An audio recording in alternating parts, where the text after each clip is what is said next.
A lot of Star Citizen players think they need massive fleets to fully enjoy the game, but honestly, after playing for a long while, I really don't think that's the case. I think most players can experience the best parts of Star Citizen with a few well-chosen ships that each serve a real purpose. So in this video, let's talk about the ships I think players actually need. So first, starter ships. Every player begins somewhere, whether that's an Aurora Mach 2, an Avenger Titan, or even a cutter. Whatever it may be, this is your entry point into the verse. And honestly, starter ships are more important than most people give them credit for, because this is where players get to experience the gameplay loops of Star Citizen for the first time. You could be trying to cargo haul for the first time, maybe you're doing bunker missions, or just exploring. Your starter ship is basically you learning the game. It's you learning to survive.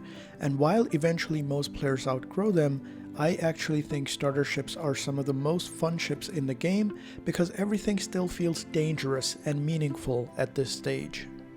Now eventually, players upgrade into what I like to call their go-to ship.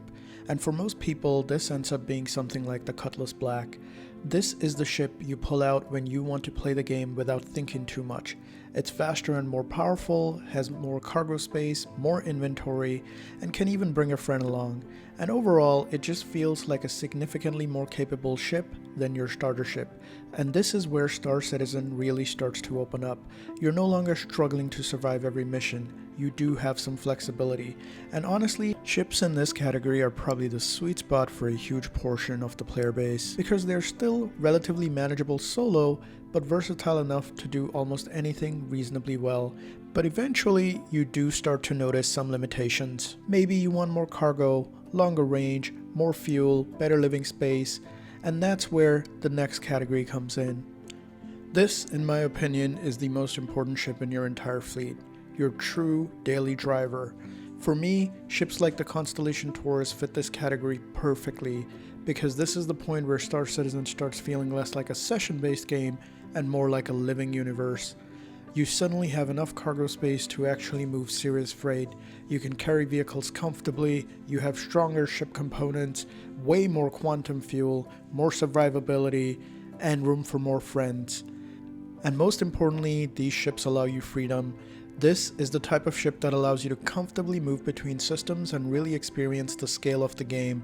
Ships like this feel self-sufficient. You can log in, genuinely live out of them for an entire play session, and honestly, this is the peak for most players, because once you reach this point, you can realistically experience almost every major aspect of Star Citizen without needing an enormous fleet.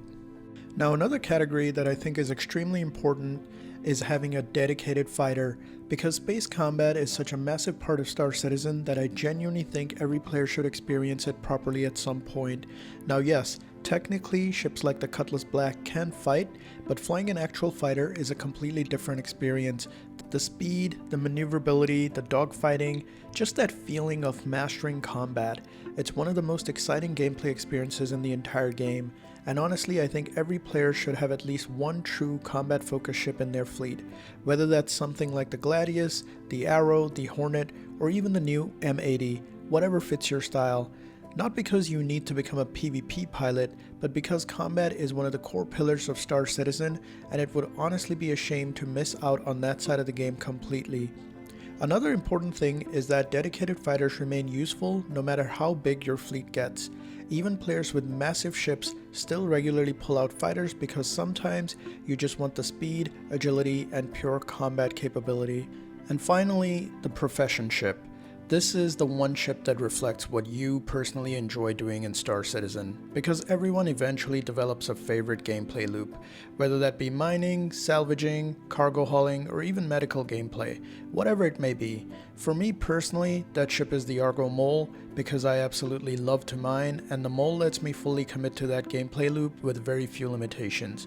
For someone else, maybe that ship is the Vulture for salvaging, maybe it's the Caterpillar or Hercules for cargo hauling.